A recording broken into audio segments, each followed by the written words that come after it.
Welcome to this explainer. As parents trying to keep up with the digital world, we've already had our hands absolutely full with social media and screen time limits, right? But there is a brand new frontier we really need to talk about today. We are taking a structured, level-headed look at the sudden, massive rise of AI companions and what this actually means for our children's emotional safety.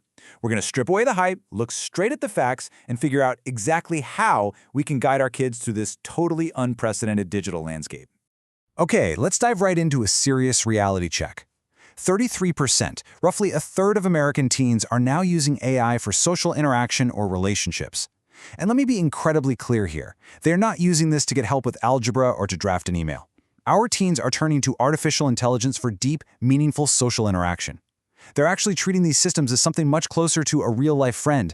So here's our roadmap for today's explainer. We're going to cover 1. The new AI best friend, 2. Homework help or companionship, 3. Human friendships versus AI chatbots, 4. The need for new guardrails, 5. Monitoring without invading privacy, and finally, 6. Balancing tech with real life.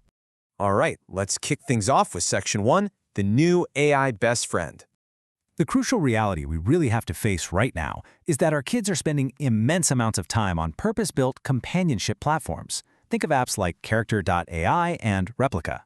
Now, these aren't just fancy search engines. They are entire platforms built specifically to simulate human connection and friendship. And honestly, this brilliantly illustrates the massive generational tech divide we're facing.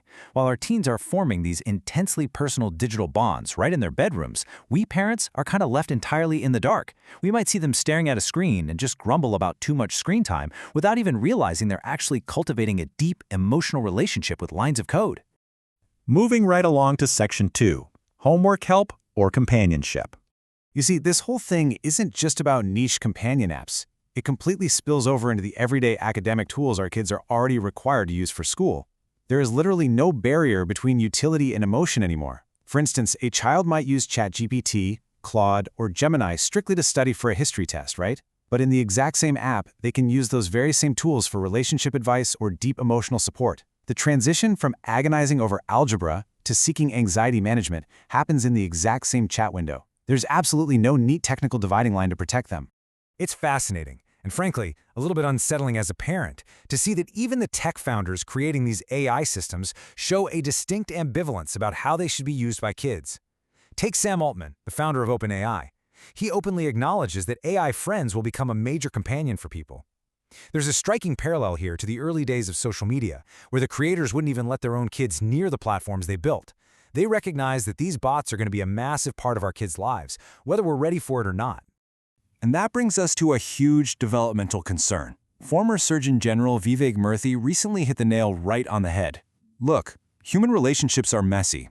They're complicated. They require compromise and patience.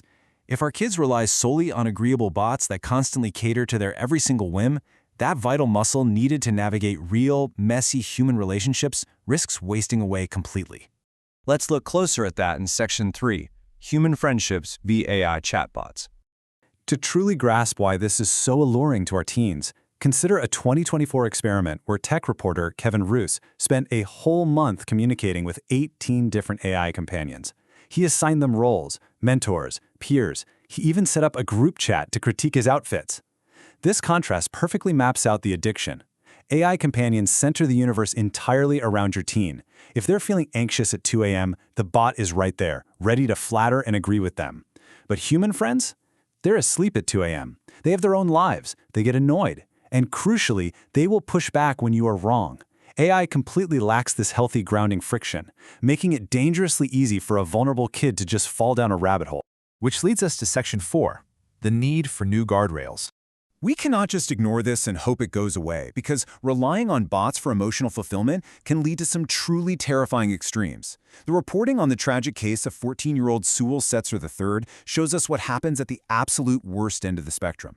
After months of intense, isolating conversations with a Character.ai chatbot, he tragically died by suicide.